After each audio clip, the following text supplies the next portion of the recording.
Fala, meu Fala, amigo, meu tudo amigo, tudo bem? bem? Cara, eu não tô conseguindo te escutar. Pra mim tá mudo.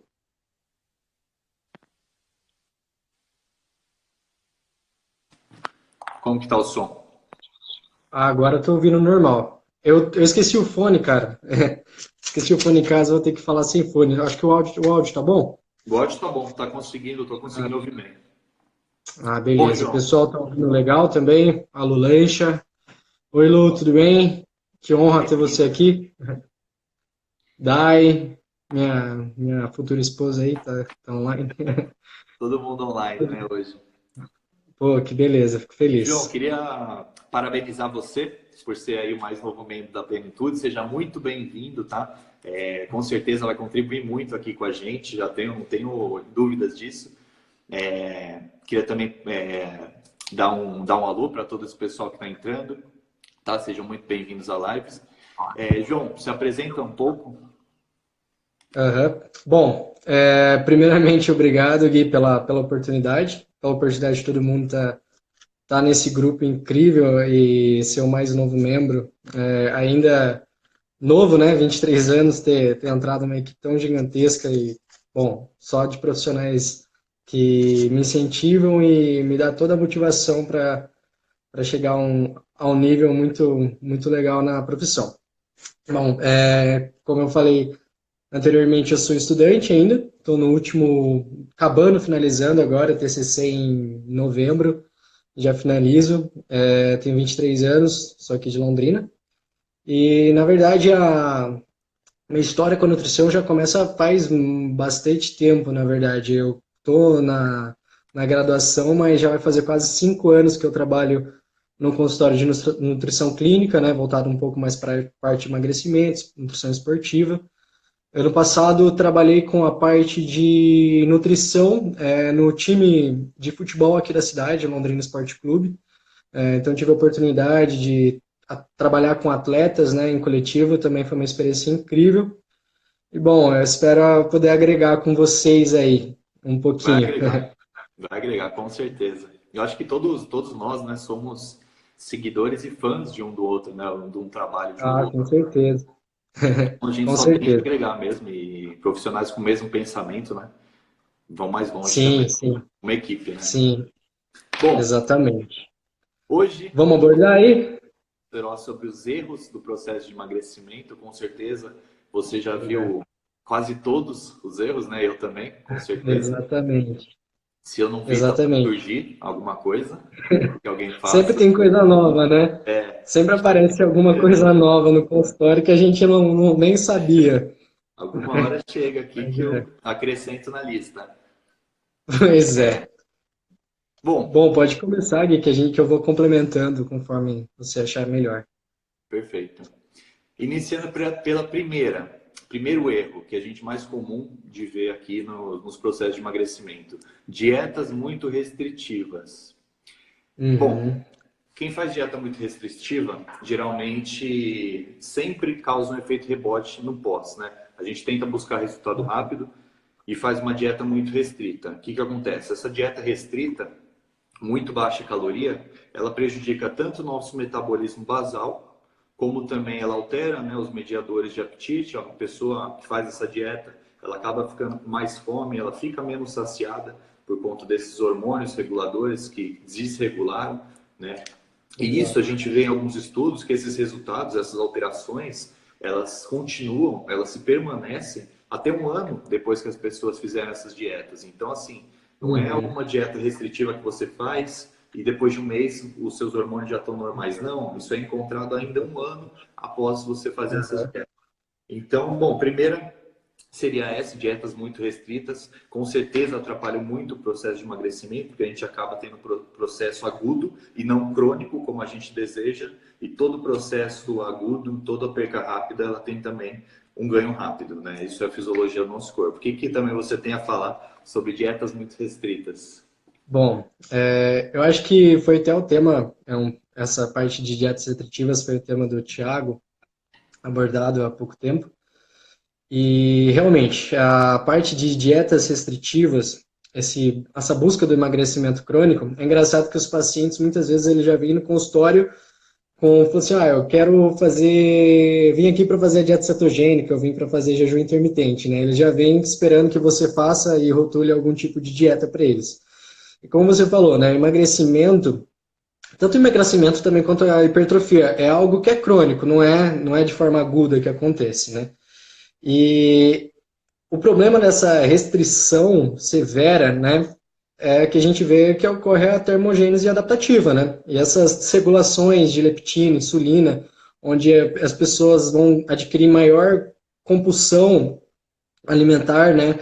Por conta dessa restrição, onde o corpo não está acostumado, porque o corpo não entende o que a gente está fazendo, né? Se a gente está se exercitando, se a gente, né? Enfim, ele vê aquilo como um choque muito grande e o rebote com certeza é bem maior. E realmente, o ganho após a restrição severa, que é algo que a pessoa não consegue seguir por muito tempo. Isso aí é totalmente inviável. Não vejo ninguém conseguir seguir dieta cetogênica por longo tempo e aquela restrição exagerada de carboidratos e etc. Não conseguem. Então, o rebote é aquele negócio que eu sempre costumo falar.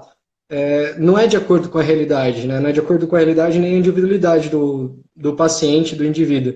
Então, realmente, é totalmente inviável. A gente sabe que muitos casos vêm para o consultório e tem que ser arrumado.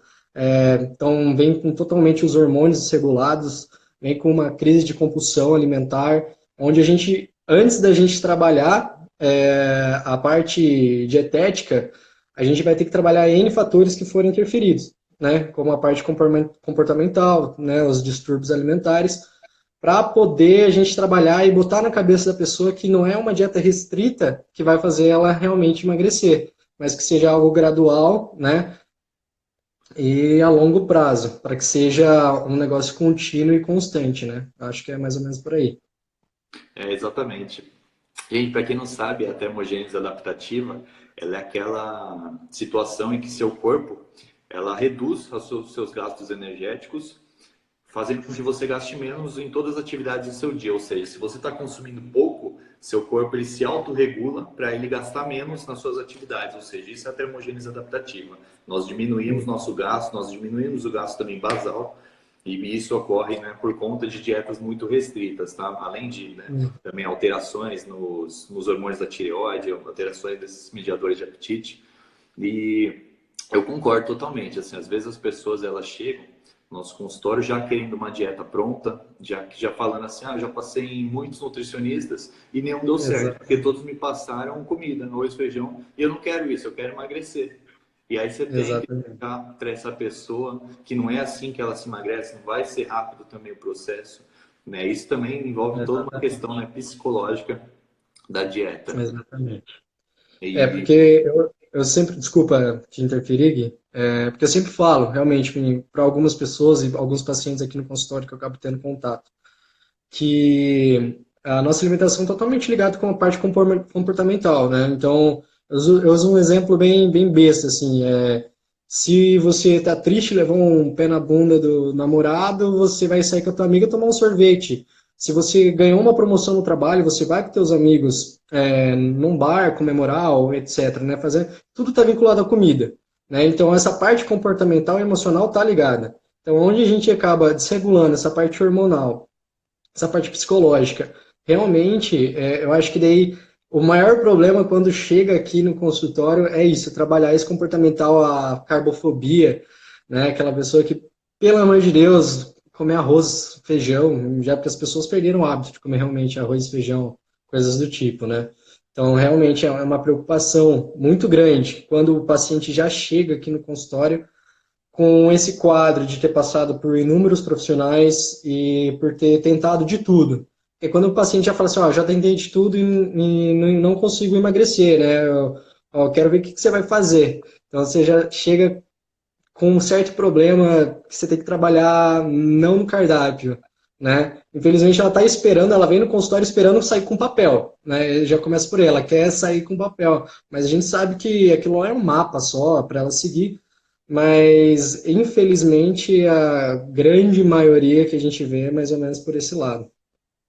exatamente. Eu, pelo menos, nunca conheci ninguém que fez dieta restrita e no final conseguiu seguir, conseguiu manter e fala que não sentiu fome, não teve alterações, não sentiu compulsões depois dessas dietas muito restritas. Então, eu, pelo menos, desconheço quem fez uma dieta muito restrita e não sofreu com as consequências, né? Uhum. Eu acho que nós, como nutricionistas, também temos que ser a nossa própria cobaia. Então, eu já fiz dieta Exatamente. muito restrita, sei como que é, já fiz dieta cetogênica, fiz 2 semanas e assim, são 2 semanas insuportáveis. Então, a gente entende Uhum. como é que é e justamente por nós entendermos, a gente não quer que aquele indivíduo que passe conosco tenha essas mesmas consequências, né? Ele não precisa passar por isso, Exatamente. né? Nós já aprendemos, Exatamente. agora nosso dever é ensinar também que a dieta ela tem que ser a longo prazo de emagrecimento, principalmente duradouro, né, e sustentável, ele tem que ser a longo prazo. Aham. Isso tem que Exatamente. ser bem estabelecido, né, e bem identificado para o paciente. Exatamente. Eu acho O que já segundo, pautando, já puxando. Oi? pode falar. Desculpa. Acho que já puxando esse assunto da restrição, acho que a gente já pode voltar, já entrar no segundo ponto, que é o maior, um dos maiores problemas no processo de emagrecimento, que é a restrição de carboidrato, né? Em geral, digamos, né? Não só os carboidratos que, digamos, que as pessoas taxam como ruins, mas os carboidratos em gerais, como frutas, cereais, as fibras, né? As aveias, etc. Então, eu acho que é um ponto também a ser abordado, como as consequências, eu queria que você pautasse para a gente, as consequências da restrição severa de carboidrato na parte da aderência à dieta e ao processo de emagrecimento. Bom, a restrição total de carboidrato, né, no caso, seria como se fosse uma dieta cetogênica, que é quase minimamente as quantidades de carboidrato. Ela é uma dieta muito insustentável, porque quando a gente consome muita proteína e muita gordura, a gente consome muito pouco carboidrato e nós criamos um estado de dependência realmente, né? Nesse estado onde ocorre a cetogênese, a criação de corpos cetônicos, nós nos debilita, nos causa muita irritabilidade na dieta e principalmente vontade por alimentos calóricos e principalmente carboidrato doces. Então, para uma pessoa Exatamente. normal, é quase insustentável. Quem já fez uma dieta cetogênica com a quantidade mínima de carboidrato sabe como que é difícil. E além disso, quando nós Uhum. tiramos o carboidrato, uma hora você vai ter que inserir ele de novo, porque é Exatamente. insustentável você manter uma dieta cetogênica para a vida toda. E a partir do momento que você insere esse carboidrato, essa vontade ela volta muito mais à tona, ela volta muito mais forte. E quando você insere o Uhum. carboidrato e no número inadequado, aí que ocorre esse rebote. E aí não tem jeito. Você Exatamente. perdeu todo esse peso, né? Perdeu muita água, perdeu peso, perdeu massa muscular, inclusive, porque os carboidratos eles poupam proteína. Então, nós temos um efeito anticatabólico do próprio carboidrato, e a partir do momento que ela tirou esse carboidrato, ela vai perder peso, vai perder água e vai perder massa muscular também. E a partir do momento que a gente Uhum. perde massa muscular, nós perdemos também, nós prejudicamos nosso gasto energético basal. E isso é um processo Exatamente. desfavorável para o emagrecimento. E além disso, como você falou, né, os carboidratos eles estão em tudo. Principalmente, por exemplo, frutas, cereais integrais. Quando a gente tira carboidrato, nós consequentemente também tiramos fibras da dieta. Então, isso é Exatamente. outro prejuízo. Você Exato. tem muito, assim, casos de pessoas que retiram totalmente o carboidrato da dieta? O que você acha? Eu já puxando esse ponto, chegam bastante. Eu acho que em grande maioria nos consultórios, para esse processo de emagrecimento das pessoas vêm, elas por conta mesmo, elas já tiram, sabem que, elas mais ou menos sabem como funciona. Ah, vou tirar um pouquinho de carboidrato aqui, vou tirar o carboidrato aqui, aí veio, perdeu lá 3 4 quilos, só que, né, nossa, beleza, aí se adaptou, estagnou, né? Aí, não, vou tirar mais um pouco, vou tirar mais um pouco. Aí nesse veio ela tá totalmente sem carboidrato, digamos, né? E aí você chega para de onde que você vai, o que você vai viver? Você vai viver de luz, fotossíntese? Não vai, né? Porque uma hora a gente tem que colocar de novo. Abordando nessa questão da dieta cetogênica, é engraçado como as pessoas elas fazem, de certa forma, também errado a dieta, né, cetogênica, né? Porque para você chegar num processo de produção de corpos cetônicos, você tem que estar totalmente depletado ali, né? Só que as pessoas fazem uma questão da composição da dieta achando que a dieta low carb, high fat É só restringir carboidrato e aumentar a proteína, a gordura. Mas, né, a gente sabe que a proteína também pode servir como uma função, caso o corpo precise, como, né, transformar futuramente no processo de glicogênio. E ela não vai chegar nem perto de estar fazendo a produção de corpos cetônicos. Então a pessoa está ali se ferrando, dificultando o processo dela e não vai ter nenhum benefício, digamos, né? Pode ser que emagreça um pouco, mas ela não está realmente fazendo o que ela estava esperando. Na verdade, só vai ter totalmente o rebote. Eu acho que é o que mais vemos aqui no consultório, acho que acredito a maior parte dos nutricionistas, é realmente onde as pessoas começam restringindo o carboidrato, né? E chega aqui e você você tentar explicar para a pessoa que ela vai precisar comer, voltar a comer carboidrato. É uma coisa que tem que ser conversada muito bem, assim, né? Muito bem explicado e também que não vai ser, explicar para ela que não vai ser um aumento de um dia para o outro. A gente trabalha com né, introdução gradual do carboidrato, né, para até o corpo ir se adaptando e aceitando novamente, e a gente poder explicar para ela entender que ela comendo carboidrato, ela introduzindo carboidrato, o metabolismo dela vai voltar a funcionar e ela vai emagrecer comendo carboidrato. Né? E as pessoas não têm noção que não é o carboidrato que emagrece, né? Que engorda, no caso, né? Que a gente sabe que o processo de emagrecimento vem do balanço energético negativo. Essa é a base, independente de como que mais ou menos você vai seguir a linha de composição nutricional ali da dieta, né? E é legal a gente falar também que muitas das pessoas que fazem uma dieta low carb, com baixo carboidrato, e ocasionam um processo de emagrecimento, essa retirada do carboidrato foi favorável à retirada de calorias da dieta, e não por si só a retirada Exatamente. do carboidrato. Ou seja, as pessoas elas comem menos carboidrato na dieta, consequentemente elas estão comendo menos calorias. E é isso que faz Aham, emagrecer. Na maioria das meta-análises exatamente. e estudos que comparam, né, dietas comuns de restrição calórica com dietas low carb, eles se mostram iguais nesse sentido. A retirada do carboidrato foi consequência, né, o emagrecimento foi consequência da retirada de calorias e não de carboidratos em si. E outra coisa, Exatamente. sobre uma dieta muito restrita em carboidratos, por exemplo, a dieta cetogênica, é que ela é um fator também limitante para a oxidação de gorduras. Quando a gente fala em Exato. emagrecimento, a gente fala em perda de peso, tá? Mas principalmente perda de gordura. A gente não gosta que perca massa muscular. A ideia é manter a massa muscular. E um dos fatores que limita a oxidação de gordura é o próprio carboidrato. Então, nós temos que ingerir uma Uhum. quantidade mínima de carboidrato para que a gente oxide mais gordura. E isso as pessoas erram muito, né?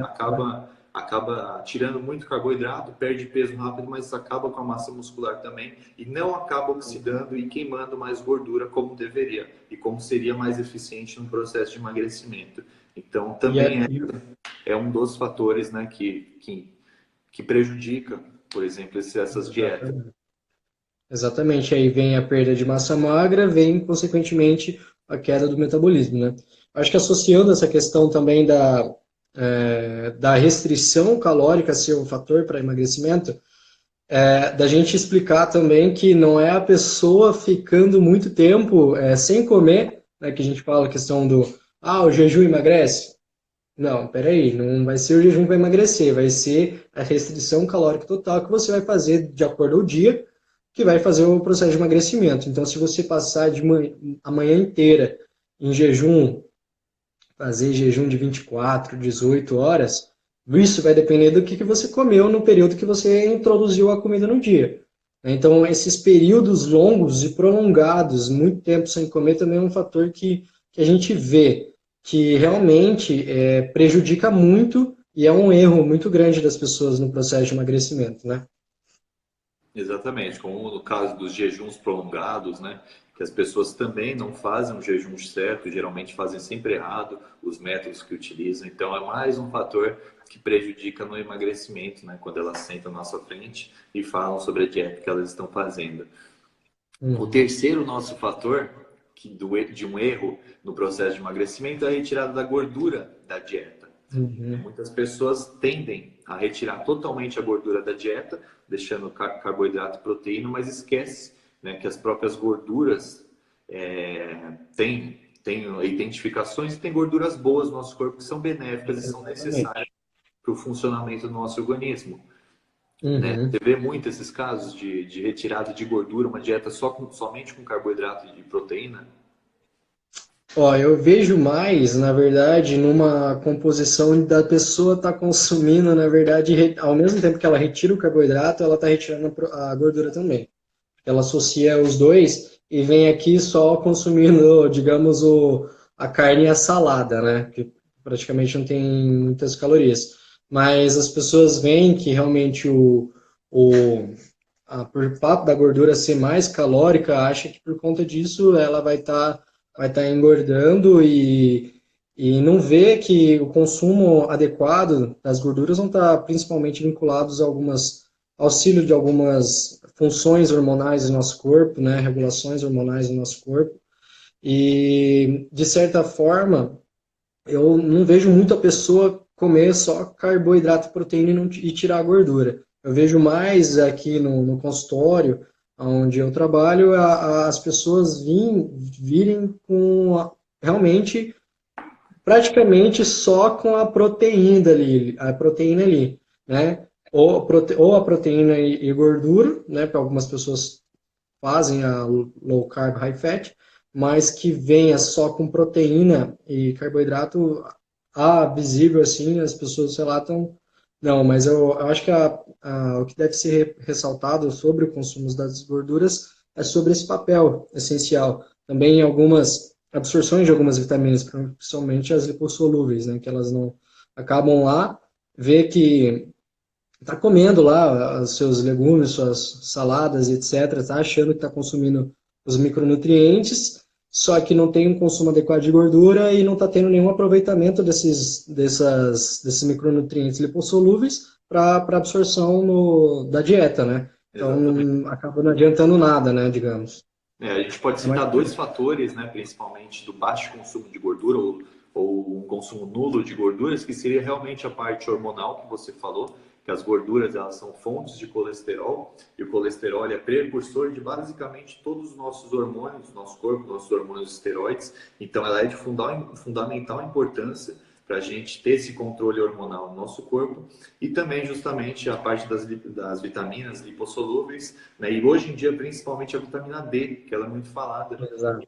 Você não consome não tem um consumo adequado de gorduras, você tem também um déficit na vitamina D, e o déficit de vitamina D cria aí diversos malefícios, né, para o nosso corpo. Então, acho que todos os nutrientes, num equilíbrio, é o que tem que ser feito, né? A coisa mais adequada para a gente fazer. Todos os nutrientes eles Exatamente. têm que estar equilibrados, eles têm que estar bem distribuídos na nossa dieta. Né? A gente não consegue Exatamente. retirar um e viver saudavelmente. Isso é para tudo. Uhum. Sim. Eu acho que é uma frase que eu já vejo bastante gente falar, é, principalmente o Valentim, é desconfiar de quem complica, né? Então, aquele negócio muito complicado tem que desconfiar, né? Porque eu associo muito também a alimentação passada dos nossos parentes antigamente que viviam lá na zona rural e etc., eles comiam melhor, né? Claro que eles tinham certos problemas de saúde que são diferentes dos problemas de hoje, né? Mas a alimentação era totalmente diferente. Em quesito alimentar, eles eram muito mais regulados do que comparadamente as pessoas hoje, né? Hoje a gente tem mais, digamos, recursos à medicina, recursos a remédios, recursos a N coisas.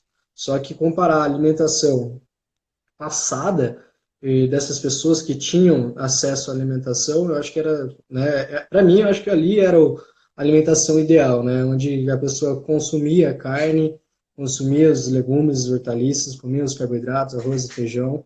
Eu acho que a minha maior preocupação e que eu fico bem chateada é realmente das pessoas estarem cada vez mais restringindo, né? A gente pegou o hábito de cada vez mais restringir, né? Retira glúten, retira leite, uma hora coloca leite, uma hora o leite faz bem, uma hora o leite faz mal, uma hora come o ovo inteiro, não come o ovo inteiro. Então, esse extremismo, esse terrorismo nutricional, que eu acho que é o principal problema na questão do emagrecimento. Eu acho que outro ponto que a gente pode abordar agora é sobre a substituição de algumas refeições por shakes, e a gente vê muito, né? Acho que a gente abordou alguns pontos, um ponto que eu acho que é legal a gente estar abordando sobre a pessoa substituir o sólido pelo líquido, até por conta de praticidade, digamos, né? Mas eu acho que é um tema que a gente poderia estar abordando, que a gente sabe que é um problema e um erro muito grande.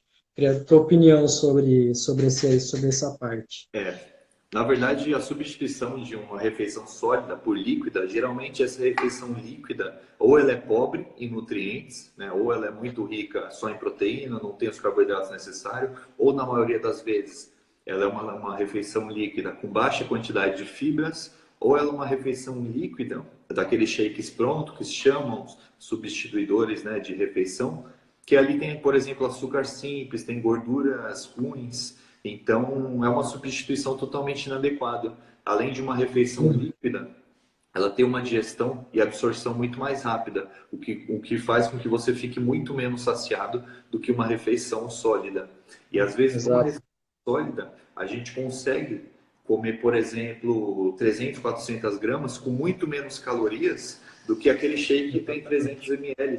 Então as pessoas acabam confundindo a tomada de um shake achando que é saudável, você nem sequer olhou os ingredientes daquele shake, estão consumindo muito mais calorias e calorias piores do que dos alimentos, alimentos que não são tão recomendados, do que fazer um prato, né? As pessoas ficam com medo de fazer um prato achando que vai engordar, mas dificilmente a pessoa que faz um prato regular, com todas as variedades de alimentos, vai engordar por conta daquele prato. O que você tem também a dizer sobre essa substituição de shake por refeição sólida?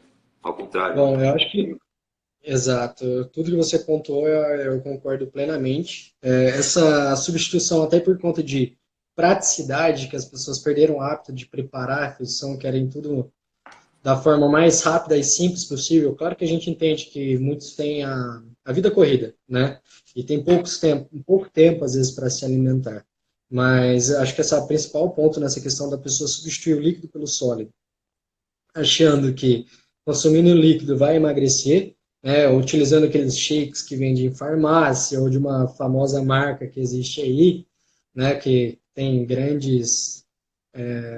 uma propaganda muito grande, é realmente pela pessoa não saber o que está consumindo, não saber que aquilo lá realmente é pobre de nutrientes, né? Então não sabe ler um rótulo de alimento e não sabe realmente a composição, está totalmente com déficit de nutrientes, sendo que um prato muito mais prazeroso, né, com uma composição que vai dar uma saciedade bem maior, vai trazer muito mais benefício e o prato que ela vai estar, consequentemente, comendo mais, vai emagrecer mais ela. Né? Então, esse esvaziamento gástrico, que é muito rápido com os líquidos, trazem um problema por causa que as pessoas vão querer compensar essa fome na próxima refeição. E às vezes ela acaba, né, utilizando, substituindo o almoço por um shake, chega no período da tarde, ela está faminta. E por fato dela estar faminta, ela vai ter mais compulsão. Então ela não vai comer apenas um negócio. Ela vai pegar um pacote de castanha, achando que, né, por ser saudável, vai comer o pacote inteiro, por causa que deixou de comer uma refeição sólida, né, digamos, no almoço. Então aí já ela está comendo pouco, né, consumindo num volume de comida baixo, só que o valor calórico dela está lá em cima e muito pobre em nutrientes. Então, realmente, esse ponto é claro que em alguns casos que aparecem aqui, por conta de praticidade, a gente deixa um plano A e um plano B, mas a gente faz uma adequação desse shake, né, para que seja compatível nutricionalmente com próximo do que ela teria comendo numa refeição sólida, né? Mas a pessoa ir por conta e gastar absurdos em protocolos de shakes e de produtos, né, digamos, comida de astronauta aí, eu acho que é um erro muito grande no processo de emagrecimento. Um outro fator também que as pessoas tomam shake justamente pelo sabor mais doce. né? E às vezes elas se negam a comer alimentos doces na dieta. Às vezes os doces pode ser uma fruta, né, pós-refeição, fruta Exatamente. de baixa caloria, por exemplo, frutas mais aguadas, melão, morango, melancia, que você consegue comer uma grande quantidade sem ingerir tantas calorias. Então as pessoas têm esse receio também por comer alimentos doces, achando que aquilo ali é fora da dieta, que fruta é fora da dieta, que um chocolate de vez em quando não pode ser encaixado, e aí opta pelo Perfeito. shake, que é totalmente, né, muito mais calórico e muito mais prejudicial para o resultado que ela está buscando. Então é mais Perfeito. realmente a falta de informação que aquela pessoa tem, né, para não conseguir seguir, para não conseguir identificar essas diferenças. E aí, entrando já no outro fator que você citou, leitura de rótulo também é outro erro que a gente encontra no processo de emagrecimento. As pessoas elas não Exatamente. sabem ler rótulo ou simplesmente elas não ligam para o rótulo, pro rótulo. Eu acho que todo mundo, na verdade, Exatamente. devia ter uma aulinha básica de leitura de rótulo, porque nem todo mundo sabe, realmente isso ninguém precisa saber. Mas para quem tem Exatamente. uma dieta é fundamental, né? Exatamente. Bom, eu acho que entrando aí já nesse assunto de rótulos também, da pessoa só pelo fato de ver que algum alimento fit, que a gente vê, vai em lojas de produtos naturais, tem excelentes opções hoje no mercado. Até no propriamente no mercado, nas gôndolas, tem boas opções. Só que a pessoa, pelo fato de ver que aquilo lá é fit, né, saudável, faz um consumo muito maior comparado ao alimento que, digamos que ela acha que não é saudável. Só que ela não tem a consciência e não sabe ler um rótulo e acaba consumindo um alimento que está falando ali que é low carb, só que num pequeno pedaço bate 300 calorias fácil. E ela vai lá, come 3, 4 pedaços e de brincadeira ali já quase consumiu 1.000 calorias um alimento que se titula fit, né? Eu acho que é um problema aí. Tanto a leitura do rótulo quanto as pessoas estarem presas a esse mundo fitness que tem dos alimentos hoje, né? Então você chega numa loja de produtos naturais, para quem gosta dessas coisas, parece criança numa ReHap aí, né? Que tá cheio de brinquedos, cheio de coisas novas, né? Acho que tem que tomar um certo cuidado. Esses alimentos, no geral, eles contêm ingredientes melhores do que os comuns, mas nem sempre as calorias elas são menores, né? Às vezes o mesmo produto, por exemplo, um que seja fit e um que não seja, o produto fit ele pode ter muito mais caloria do que aquele produto que não seria fit.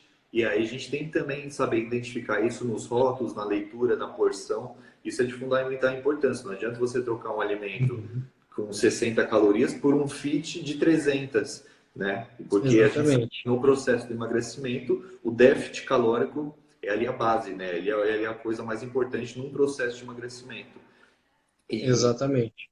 um segundo ponto também, as próprias receitas fits, né? Ou propriamente receitas low carb. Sempre que a gente faz uma Exatamente. receita low carb, a gente acaba aumentando a quantidade de gordura na dieta. Dificilmente a gente vai aumentar a proteína naquela receita, mas a gente aumenta a quantidade de gordura por conta realmente de paladar, né? Por ser mais agradável a receita. E a gente aumentando a quantidade de gordura, a gente basicamente dobra a porção ali, as calorias daquele ingrediente, daquela receita. Ou seja, a pessoa faz uma dieta low carb, mas come 3 vezes, 4 vezes mais calorias do que ela comeria ali algum docinho que não seja low carb. Então isso também tende a ser um erro comum, né, nas dietas. Aham. Perfeito, Gui, perfeito. Principalmente essas receitas, como você diz, fazem substituições ali de farinhas, farinhadas por farinhas de amêndoas ou farinha de coco, né? Aí, enfim, fazem as substituições para esses derivados que são a maior fonte de gordura, né? Ou seja, no final das contas, acaba sendo mais calórico. Então a pessoa pega ali e faz um bolinho low carb, utilizando uma farinha de coco, uma farinha de amêndoa, e passa a recheia com pasta de amendoim, para já dar uma ajudada, aquele gostinho doce, e no final das contas aquele bolinho acaba tendo ali 400 calorias. E digamos, se fosse num processo de emagrecimento, deixando bem contadinho, ela conseguiria ali, digamos, comer um bolo de cenoura tradicional e ela estaria emagrecendo, desde O que recheio, estivesse adequado, né? Então, o que é mais prazeroso, né? Então, realmente, é muito mais viável seguir por essa linha de realmente adequar e poder introduzir algumas coisas, de você conversar com o teu paciente e falar assim, ó, a gente diminui aqui, mas acaba colocando um chocolatinho aqui, né, um negocinho ali que dá para manter a pessoa nesse digamos que a gente já puxa outro ponto que é importante da pessoa deixar de comer coisas que ela gosta, né? Então ela quer substituir coisas que às vezes ela tem um paladar voltado mais para o doce, quer fazer ou utilizar outras coisas doces, né? Utilizando essas farináceos voltados para mais calórico do lado das gorduras, né? Utilizando, acaba tirando açúcar, colocando também o adoçante, mas acaba viciando o paladar mais ainda dela, deixando mais aguçado ainda para o doce. Então, no final das contas, ela vai estar consumindo de brincadeira aí nessa receitinha fit muito mais calorias do que talvez um alimento tradicional, né? Acho que é por esse lado também. E aí não compensaria ela consumir aquele alimento fit em comparação com o alimento tradicional, né? Um erro muito comum que eu vejo com pasta de amendoim. Pasta de amendoim, assim, por um lado é bom, por um lado é terrível para algumas pessoas, porque às vezes elas tiraram o docinho delas, tiraram a barrinha de chocolate e estão comendo ali livremente colherada de pasta Exatamente. de amendoim, achando que o quê? Ah, é gordura boa, tá? Mas é gordura. Exato. Isso entra na no dia a Exatamente. dia, né? E a gente sabe que gordura é muito mais calórico, então isso também é um dos erros. Achar que aquele produto que os fits estão consumindo pode ser consumido livremente, né? Esquece de onde Exatamente. vem, esquece qual é o macronutriente ali fundamental. E aí, entrando nesse outro ponto que você citou, que é outro erro, seria realmente a retirada de alimentos agradáveis da dieta, né? Essa retirada desses alimentos tendem a causar muito menos adesão à dieta e muito mais compulsão, né, transitória no decorrer dessa dieta. Então, é um dos fatores que vai deixando a dieta mais difícil, vai fazendo com que aquele paciente tenha menos aderência, ou que ele tenha escapes que ele não te conta, que você não deixou ele fazer, que era necessário para ele, ou para mulheres que estão entrando em TPM. Então você tira isso aí deles, aquele pão de manhã que ele come, que ele adora. Eu acho que isso também é outro fator que tem que ser levado em conta, porque não tem como a gente tirar o alimento que essas pessoas mais gostam, que elas têm prazer de comer, ou que elas se reúnem com os familiares e comem, né? Tudo isso é adesão à dieta, certo? Exatamente. Um ponto que legal que você abordou, principalmente do pão, é algo que eu vejo bastante aqui no consultório, na anamnese, em contato com os pacientes. A pessoa tá. A gente tem que entender que muitas vezes a pessoa está vindo aqui no consultório para fazer, buscando uma mudança na alimentação, mas ela tem familiares em casa, né? Aquela mãe, né, que prepara o café da manhã para a família, né, onde tem os filhos que levam para a escola e acaba tendo contato e ela está acostumada por hábito comer aquele pão de manhã e a gente chegar e tirar, né? Ou até mesmo ela por conta de tirar, não, eu acho que o problema é o pão, né? Vai lá e tira. Até quanto tempo ela vai conseguir se manter nessa restrição dessas coisas que ela gosta, né? Principalmente vai chegar no período menstrual, a mulher vai estar, né, bombando, querendo, e a compulsão vai vir gigantesca, né? Então, outra coisa, a gente vinculou um pouquinho da parte da mulher, e eu vejo que principalmente nos hábitos no masculinos, que é a ingestão de bebidas alcoólicas, né? Vamos generalizar um pouco mais ali para cerveja. Porque, querendo ou não, o maior público que vem no consultório são as pessoas do dia a dia, são advogados, são empresários, são pessoas normais, né? Então, elas têm a vida social ali, então elas têm um costume de, final de semana, ter aquele relacionamento com os amigos, etc. E eles chegam e relatam, ó, o principal problema ali é, pô, acabo consumindo a bebida alcoólica, e eu vejo um problema muito grande nisso, a pessoa querer compensar a bebida alcoólica restringindo o carboidrato. É um problema que, tipo, eu não vou comer o carbo hoje para tomar o álcool depois no final do dia. Aí vê, se for analisar em questão calórica, o álcool é muito mais calórico do que propriamente o carboidrato. E outra, que é uma coisa que até a Lu postou esses dias, esse tempo atrás, é que por que que você acaba restringindo o carboidrato antes de começar bebida alcoólica, mas quando você chega num processo que você excedeu a bebida alcoólica, você tem que consumir glicose. Então, uma coisa não compensa a outra, né? Então, realmente, um não substitui o outro, né? E o que eu tento, às vezes, trabalhar com pessoas que eu tenho contato é aquele negócio, eu consumo meia dúzia de latinhas no final de semana. Pô, vamos reduzir para quatro? Quatro você consegue? Não, quatro tá legal. Não, beleza, quatro vai.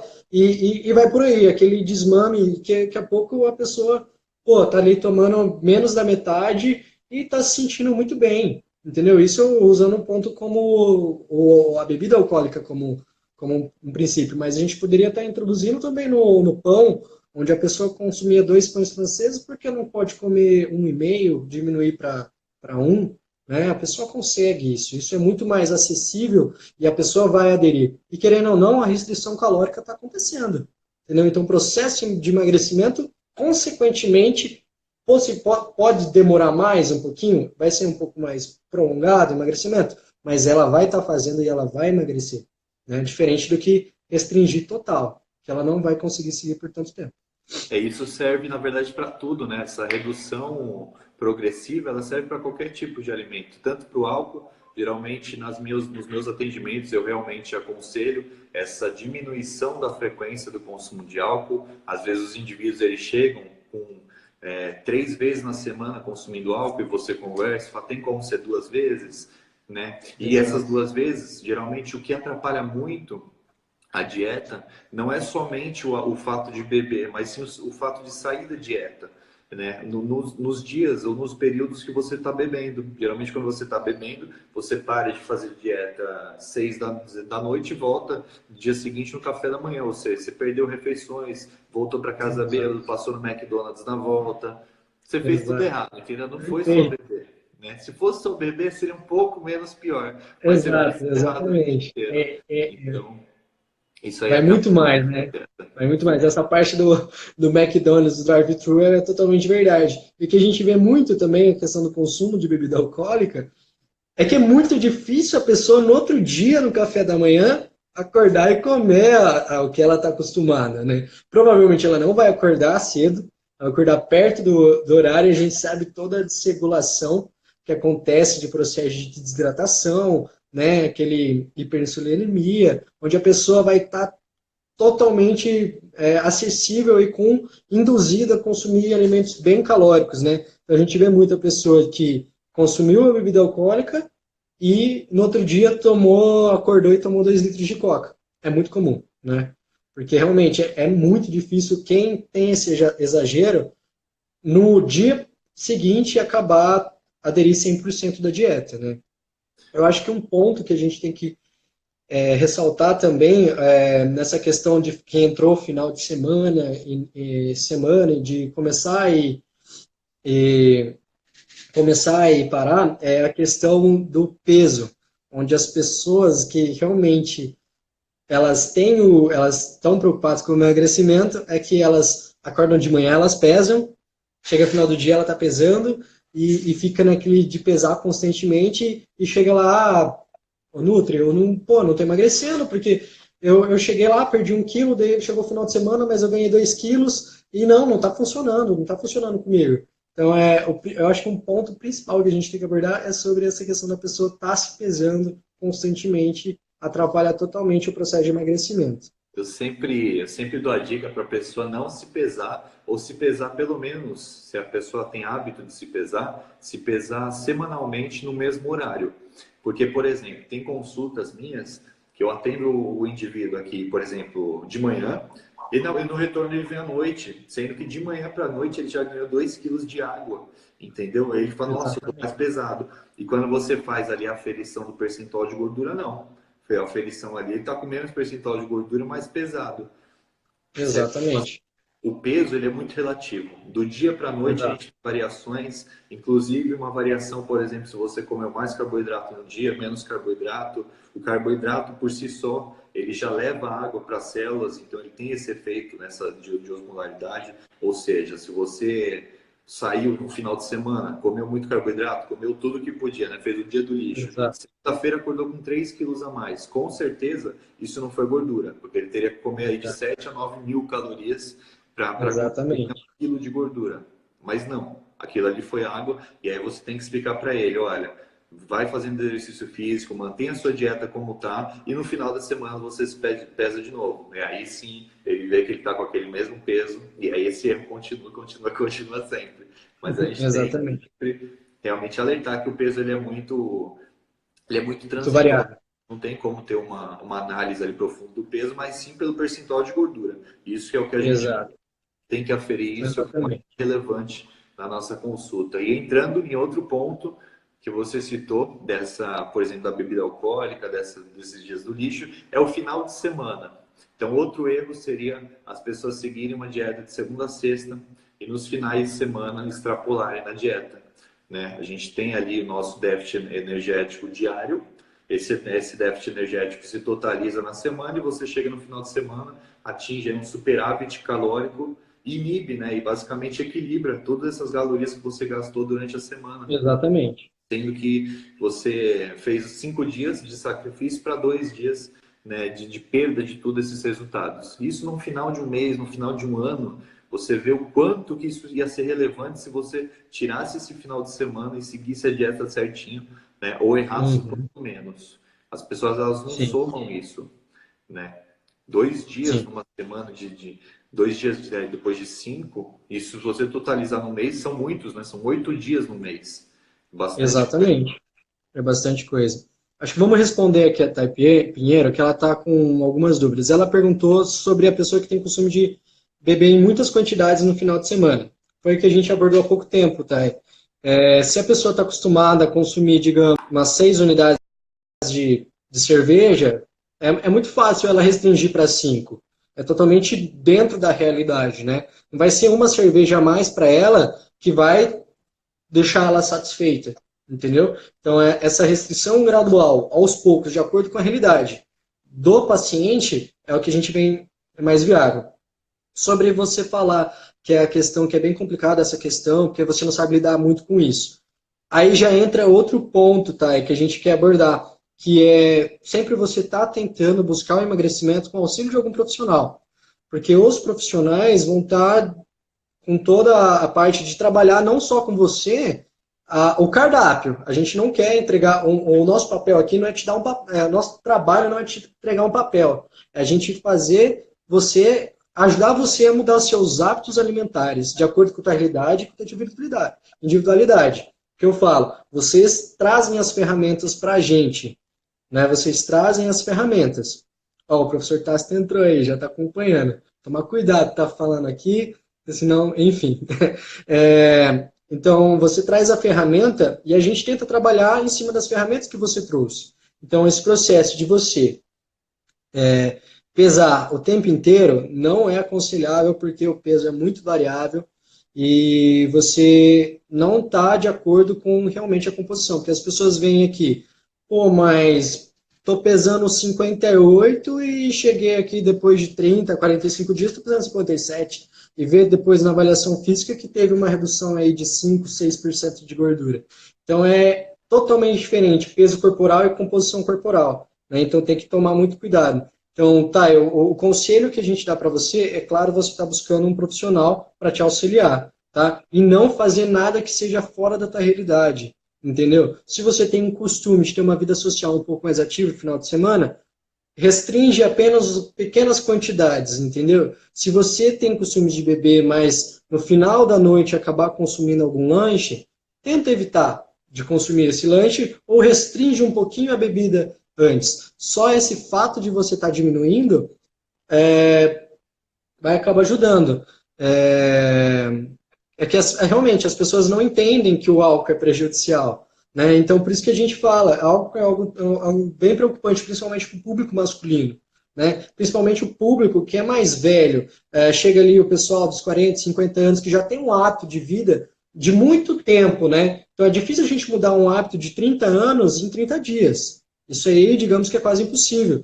Então, é a gente trabalhar com essas reduções graduais de forma de acordo com a realidade, entendeu? Outras pessoas vão aderir com uma restrição maior, outras vão aderir com uma restrição menor. Então, é a questão de você ter o feeling na consulta de qual é o teu paciente, que tipo é o teu paciente. Aquele que tem mais dificuldade de aceitar o que você está propondo a ele, ou é um paciente que está realmente disposto? Porque muitas vezes, principalmente eu falo público masculino, muitos aqui vêm porque eu falo assim, muitos deles quer ver Deus, mas não quer morrer, entendeu? Então, eles vêm porque aconteceu alguma coisa na vida deles, viu que o colesterol está alto, foi no médico e viu que o negócio está totalmente desregulado e o médico indicou um nutricionista. Ele não veio por vontade própria.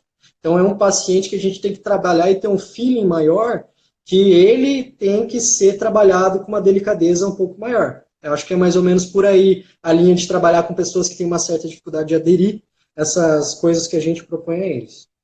Acho que um dos maiores fatores, né, do consumo de álcool para o processo de emagrecimento é realmente a gente ter que fazer equilíbrios, né, ter que fazer compensações durante a semana de restrição calórica. Ou seja, ela teria que restringir um pouco mais durante a semana, Exato. nos finais de semana, ela conseguir, né, beber com essa frequência. Então a gente tem que fazer essas compensações que para o processo de emagrecimento torna-se difícil, porque você tem que restringir mais durante a semana. E aí você vai chegar no final de semana e como nós já falamos, você não vai somente beber, você vai sair da dieta, você vai ficar ali, vai perder refeições, você vai voltar para casa, vai comer alimentos que não estão dentro da dieta, ou seja, o fato em si de beber ele foi prejudicial por um modo, mas você ainda teve outras variáveis que prejudicaram muito mais, né? Então, eu sempre falo assim, Exatamente. quanto menos a gente vai errar na dieta, certo? Mas quanto menos você errar dentro de uma dieta, mais resultado você vai ter. Isso para tudo, né? Quanto mais consistência a gente ter em algo, mais resultado a gente tem. E aí entramos no outro ponto também, de um outro erro, que seria dos próprios indivíduos não entenderem ou não saberem ainda que eles vão falhar num processo de emagrecimento ou no processo de uma dieta, né? Como eu falei, é quase impossível você seguir uma dieta 100% todo dia, naqueles horários, com os alimentos que você tem que comer, com a quantidade que você tem que comer, quase impossível. Você vai sair da dieta, você vai ter outro fator no seu dia que vai te impedir de fazer aquela refeição, você vai chegar cansado em casa, não vai cozinhar dia seguinte. Então, assim, tem diversas variáveis que vão te fazer falhar na dieta. E isso tem que estar muito bem Exato. explícito para aquele indivíduo, que ele vai fazer dieta, ele vai falhar, ele vai voltar. E isso é um processo, isso é um processo. E quanto menos ele errar, mais resultado ele vai ter. Isso eu acho que assim, é um ponto fundamental para as pessoas entenderem que a linha ela não é linear, né? Ela é assim, ó, o processo de emagrecimento, ou ganho de massa, ou a vida, né? Ela é assim. Então a gente não Exato. tem como seguir uma dieta certinha ali todo dia nos mesmos horários com as mesmas quantidades. Não, você vai falhar e você vai continuar e você vai voltar e cada vez você vai ser melhor, porque você amadureceu, porque você foi melhorando um ponto, por exemplo, você parou de beber um dia na semana e isso já foi uma evolução, porque já são 4 dias a menos sem beber no mês, né? Isso dentro de um final de semana. Se você totalizar isso no ano, são que 40 e 48, né, dias sem beber, quase um mês e meio. Então, assim, vejam só aonde que a gente chegou, né? Imagina você no resultado em um ano, errando ali um dia a menos naquela semana. Então, assim, Exato. é isso, né? A longo prazo que a gente tem que pensar. E sempre num resultado imediato, a gente tem esses desvios. E agora, entrando em outro assunto, seria essa busca por resultados rápidos, que também é outro fator que interfere, né, no processo da dieta, porque a gente sabe que sempre que a gente tem um resultado rápido, a gente tem também, né, um rebote ou uma volta do peso também Exato. rápido, isso no processo de principalmente de emagrecimento. E no geral É, as pessoas chegam aí querendo um resultado rápido, querem emagrecer para o verão, por exemplo. exato. Esse ponto que você abordou, Gui, é muito importante sobre essas metas irreais que as pessoas fazem, né? As metas irreais, que é os projetos verões, né? Redução para algum manequim, para algum evento. É muito fácil a pessoa chegar assim, ó, eu tenho um casamento daqui 2 semanas e eu preciso entrar no vestido. Entendeu? Ela tem que entender que as coisas não funcionam desse jeito. né? Então, as metas irreais. E a gente vê muito das pessoas chegarem no consultório, ó, eu quero ficar igual essa fulana aqui, ó. É desse jeito que eu quero ficar. Não vai ficar porque você e ela é ela. Entendeu? Então é um processo gradual, aquela pessoa para chegar naquele corpo não foi do dia para o outro, então ela tem um hábito totalmente diferente do seu. Então essas metas irreais que tem que tomar cuidado. Então trabalhar com metas pequenas aos poucos para que você seja realmente tenha um processo lento, gradual, que vai ter altos e baixos, você vai errar, você vai parar, vai começar de novo, mas isso é importante. Outra coisa sobre esse emagrecimento rápido é a utilização de medicamentos para fim de querer emagrecer rápido, né? Aí eu queria citar um deles, que é a Victoza, a Saxenda, né, que a gente vê muito, a pessoa usar o Xenical, a Orlistat, né, que a gente vê, Sibutramina, enfim. Essa utilização desses medicamentos, as pessoas querem usar um plus a mais, só que a cabeça dela continua igual a de sempre, né? Achando que usando esses medicamentos ela vai estar tendo um processo de emagrecimento sem preocupação, né? Eu acho que seria legal a gente abordar esse ponto para finalizar, que o nosso tempo está acabando aqui, já vi. Exatamente. O uso de medicamentos em si ele tem que ser muito bem observado, porque a maioria dos medicamentos eficazes para o emagrecimento, ou eles são inibidores de apetite, ou eles são inibidores dos próprios nutrientes. Ou seja, a partir do momento que você inibe seu apetite, você também tem um rebote, né, transitório depois, ou seja, você vai ficar com muito mais fome, muito menos saciado depois que você cortar esses medicamentos. E além disso, se você utilizou ali um inibidor, por exemplo, o Orlistat, que é um inibidor de digestão de gorduras, a probabilidade de você ficar com o intestino preso depois e desregulado é muito grande. Então, sempre que a gente tem um medicamento que atua inibindo alguma coisa, fazendo com que você perca a fome, com certeza você vai ter um efeito rebote depois. Tá? Isso basicamente para todos os medicamentos, porque eles têm um colateral. Até hoje, pelo menos, eu não vi um medicamento eficaz para o emagrecimento que ele não tem efeitos colaterais. E agora, só respondendo Silva, ele perguntou, falando de emagrecimento para reduzir a gordura corporal, o que eu devo fazer? Silva, primeiramente, restrição calórica é o ponto-chave do emagrecimento. E uma coisa que a gente não conseguiu falar ainda, mas inclui atividade física no seu dia a dia. A atividade física, ela aumenta o seu gasto energético, fazendo com que você não tenha que restringir tanto essa dieta. Então, concilie uma redução gradual de calorias na sua dieta, atinja, né, um déficit calórico e introduza atividade física, pode introduzir um dia na semana, vai aumentando, isso você conversa com algum instrutor de academia e vai vendo essa parte do treinamento também. Eu acho que acabou nosso tempo. Acabou o nosso tempo, Gui. Foi bom, foi curto o tempo, parece que... Antônio, o efeito Orlistat, o Gui falou agora, ele também pode dar constipação, tá? E outras utilizações de medicamento pode acabar que você, por exemplo, eles causam a saciedade, né? Digamos, momentânea, só que depois que você para de consumir esses medicamentos, você vai ter um rebote muito maior. Então, a tua dependência e a tua, digamos, compulsão vai ser muito maior tirando esse medicamento, tá? Então, e sobre a questão da prática de exercício, só para finalizar, assim como a alimentação, busque algum tipo de exercício que você goste, entendeu? Se você não gosta de academia, não adianta insistir, procura outra atividade que você goste, entendeu?